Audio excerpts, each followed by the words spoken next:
Welcome everyone to episode 36 of the Spen and Nick Show. Today we're going to be talking about the interview with Eric Ries, who is of course the author of The Lean Startup, which is being beautifully modelled by Spencer there. Fantastic. Yes.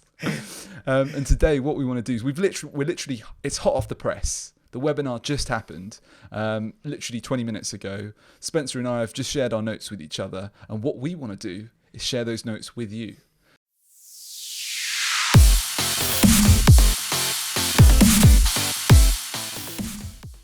Okay, so before we get into it, we just want to share very quickly what are the core concepts from the Lean Startup, or at least what are the core concepts that I took from it and Spencer took from it as well. I think the first one is this idea of actually, if you want to start a business in particularly a startup, it's going to be happening in a state of uncertainty. Right?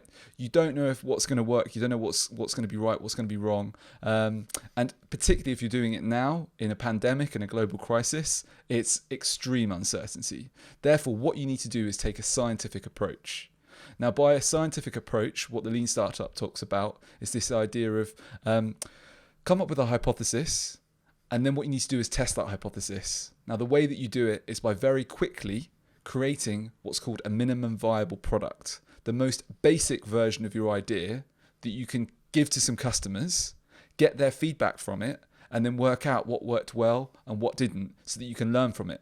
So, and then you can implement it and improve the next version, or maybe decide to give up and move on to something else. So that's a very, very quick, elevator pitch of my understanding of the Lean Startup, the core concepts. Spencer, anything you'd add on to that? No, I think that's really well summed up. We've talked about MVPs so often on the show before, but we haven't actually delved into the Lean Startup and some of those other areas. And of course, what you just described, the scientific approach, is essentially that build, measure, learn cycle. And we've talked about that a whole bunch as well. So we don't necessarily need to kind of reiterate that and go over those things. Some of the less familiar parts of the book, I think, as well, I think are really useful to kind of be thinking about. Things like having a leap of faith assumption. This idea of like, you've got no idea whether this thing is going to work. Just try it. Make that assumption, take that leap and just test it, experiment and see whether it's going to work. Without that leap of faith assumption, you'll be trying something maybe too small or not big enough, So I think understanding that you can take a big leap because you're testing it really early and you're doing the smallest thing is a really important thing. I think there's also this idea of how do you measure? And the idea of measurement in the Lean Startup is about innovation metrics, innovation accounting, which is a completely different approach to the way that a lot of people start to look at metrics. And I think rather than going through that, because we could talk about that for a whole show, check out the book, go into the detail on that because I think it's super, super important. And the final concept for me is this idea of like the pyramid of vision, strategy and tactics. And this pyramid is that the way this pyramid works in the book is that at the top you have your vision. The vision is the thing that never changes. That's the thing you've got to fall in love with. You've got to be 100% focused on. Then the strategy comes up to, and that's the strategy is basically how you deliver against that vision. That can change. That can change between lots of different approaches. And the tactics at the bottom, the things that you do day in, day out to drive that strategy forward and make progress against it, that's where your experimentation comes in. So all of those concepts coming together to basically form this amazing methodology. I think the methodology really was described by ThePowerMBA as the most important business methodology, business approach that we've had in the last 10 years. What do you reckon? Is that true? I think it's true. I was trying to think of a more important methodology. I enjoy using the business model canvas and the value proposition canvas, and I think those are fantastic. But those really came out from the Lean Startup approach. Absolutely. So I think it's the most influential. I think they got it right. Yeah, and you can't go to a startup anywhere in the world, I don't think, without having that somewhere on the shelf, without having that book somewhere on the shelf. So it's got to be up there as the most important thing over the next 10 years. And what it's done is it's completely changed the way that people operate their businesses. Not just startups now, bigger organizations as well. Look, we could talk about this for ages. Let's press on with the key things that we learned from Eric Ries just about 20 minutes ago. So the first one was misconceptions. Spencer, do you want to go on? I'm going to throw it straight back at you. Give us the misconceptions. Look, There have been loads of misconceptions about the lean startup, and we've probably been familiar. We've seen some of them playing out in practice when we've had conversations, particularly conversations in bigger organizations, because often there's a misconception there, although not always. But what Eric talks about, and actually this question, I must say, came from Ryan Clifford, who we know watches our show. So, hey, Ryan, amazing question on the Power MBA. Great to see you there and asking that question on video as well. That was awesome.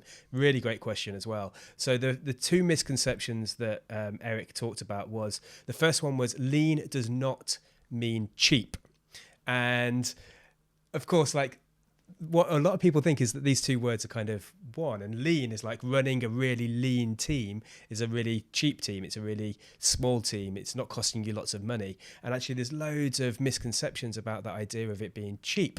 And the second one, and we'll maybe talk about the cheapness a bit more in detail, but quickly, the second one is that lean does not mean there's no strategy or no vision at all.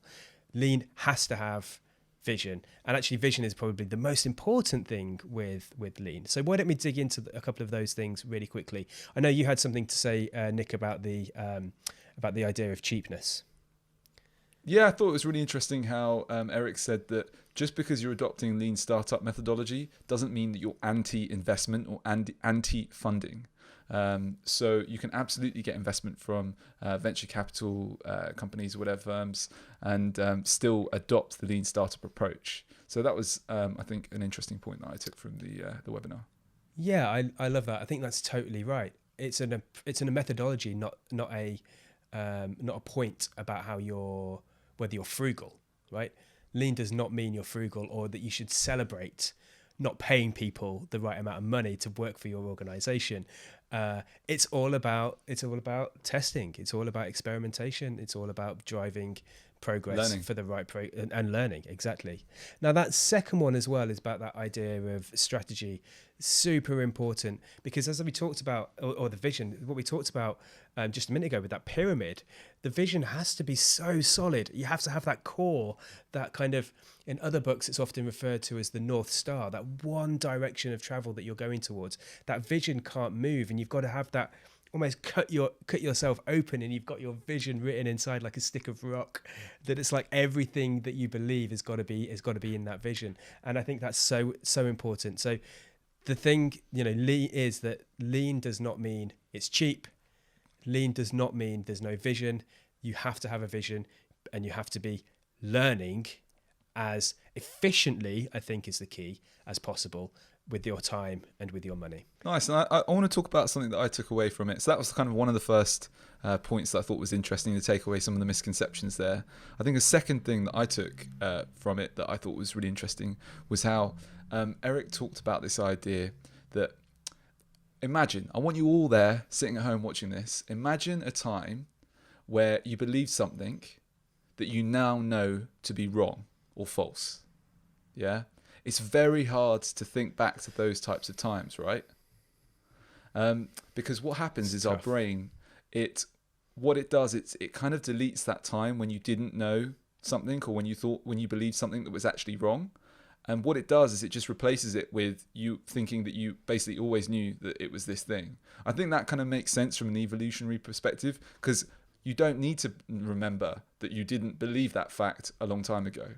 But this has quite big implications for when you're running a startup, because it's all about learning, and it's all about being able to learn from the past. And if you can't remember your mistakes, that's going to actually hinder your ability to learn and iterate. So that's why he said it's so important for each of us to write down everything, and particularly write down our goals. Because he says that it's the type of thing where you say you're going to launch on a certain date, yeah? But then you don't write it down. You look back and you went, oh, no. We didn't really mean we were going to launch on that date. We just said we might try. But if you've got it written down, it's in black and white. When you refer back to it, you know what the goal was, and then you can reflect back on the situation better and learn from it, take insight from it. So that's going to help you improve next time. So I thought that was fantastic, this idea of just writing down your goals. So you've got them there, they're in black and white, and then you can learn from them. I think that's brilliant. And I just to even further nail that, to Nail that hammer. Let's just nail that hammer. Nail the hammer. I've been working with a nail and a hammer like all day today to hammer that He's got nail nails in in the brain. even further. But let's just No, really you've got the make gun. I do. The The most nail gun. amazing tool. That is the most That's what you've amazing been doing tool. all day. Yeah, nail gunning non-stop. Just to make sure we really get this right, is like, it's actually ironic. You will get things wrong. You will get loads of things wrong. But because your brain does this thing, and it's a natural human instinct, what it actually means is that you can't learn from that failure. And a lot of people talk about the best way to learn is learn from failure. But actually, your brain is wired for you to forget that failure and to forget the thing that you didn't know something before, because now you've kind of learnt it and you know it. And I think that's such a good. And it reminds me, Nick, I did a Instagram carousel a while ago. I've got to throw this in. All about unlearning, and I was getting so angry with people buzzwording this thing up about unlearning. Everybody needs to unlearn stuff, and it's absolute nonsense. And this is the reason why it's nonsense. You don't try to take something you've learned out of your head. It just gets rewritten. You're learning. You're not unlearning anything. All you're doing is constantly learning. Just because something changes, just because a thought, an idea, a memory changes, doesn't mean you're unlearning something. All it does means is you're learning something. It's a horrible buzzword. Please stop using it, everybody. If you disagree with me, like, tell me about it. Let's have a conversation about it in the comments, because I would love. I was just about to say, if you want to really upset Spencer, type in the chat box or type in the comments below something about unlearning. Just say that. Just type the word unlearning in the comments, please, because that's going to really upset Spencer. So go on. What was the last thing we said? We said we were going to talk about 3 things. What's the last point, Spencer? Okay, the next thing that I wanted to talk about was this idea of whether it's possible to adopt a lean approach, the lean methodology. If you're an existing company, maybe you've got a product out there already, maybe you've been going for 5 or 6 years and you've never used lean. Is it possible? And absolutely is. And what Eric talked about is it's never too late to adopt lean. And this is about being adaptable, of course. You can always go faster. You can always change the culture. You can always choose to work in a different way. It's very possible, but here's the big takeaway. Here's the most important thing from this is, have you got the motivation to do it? Because it's hard. Changing things mid-flow, changing a product, asking really difficult decisions, and actually acting on the answers of those difficult decisions is a really challenging thing. So have you got the motivation to do it? What he talked about specifically is an example where a product isn't working, but the general concept is working really well. Like, people love the concept, but the product just isn't selling. It's not flying off the shelves. What's going wrong? And this company have been going at it for a good few years, trying to get things right, but it's just not quite working. Still in business, but not quite working. What he said was spend 4 days coming up with a brand new product that still satisfies your concept, still satisfies your vision, if you like, but a completely brand new thing in 4 days. If you're worried about the existing brand that you've got, do it under a new brand. Do it as a completely different sub-brand, completely different thing if you need to. And what you'll do is in 4 days, you'll prove, if you're doing the right experiments, you'll prove whether that thing is going to be better than the thing that you've currently got. And if it is, you pivot. And if it's not, you know what he said to do? Go on. Do another one. If you can do another MVP, if you can do 2 MVPs every month for 6 months, that's a lot of MVPs, and the chances are incredibly high that you will have something that's working. Okay, so it's absolutely possible, but the key thing you've got to know is, do you have the motivation? Are you willing to make those really tough decisions? That was a really big takeaway for me. I think so important for the people that we often work with as well. So I know we said we were only going to do 3 things. So we're at major risk of making this more than a minimum viable product. But I think it also might be the best segue ever. Because stick around. If you're listening, stick around to this one, because this is good. Eric Ries said, one of the most important questions that you can ask, is it worth the delay to do this extra thing to the minimum viable product? Yeah? Because think about it. Like, think of all those businesses that were planning to ship in March or April or May, and they just wanted to do this extra thing, and they could have shipped in January or February, but they didn't. What's probably happened now is it's meant that they will never ship. They're never going to release their product because they were too late. Always ask yourself, can you afford the delay to add this extra functionality? If you don't need to, just don't do it. Get in there, get it shipped early, because those people that shipped in January and February, they're probably going to be fine, right? So ask yourself, is it worth the delay? I think it was, because I think this was a good addition. So I'm glad I did. Absolutely. Look, we're on a roll here. I'm going to give you one more, and I think, Nick, you're going to like this one. Have you asked yourself the question, I've Spencer? asked the question, but I think you're going to like this one. And this is, he said, and Eric said this himself, the author of the book said the best way to learn about entrepreneurship is not to read the book. It's actually to get together with someone building a startup and learn from them directly. Hey guys, we're doing this right now. You need to join us on this journey of how we're creating stuff. You need to be getting into the comments. You need to be subscribing. You need to be liking. You need to be sharing. You need to be coming with us, talking to us, communicating, following, watching, all that great stuff. And we want to do it from you as well. Look, we're not out here on our own. We are together in this. Let's learn from each other. Let's learn and be the best we can. Look, was that worth it? I think you've stretched his. I think you've stretched his words considerably more than what he meant.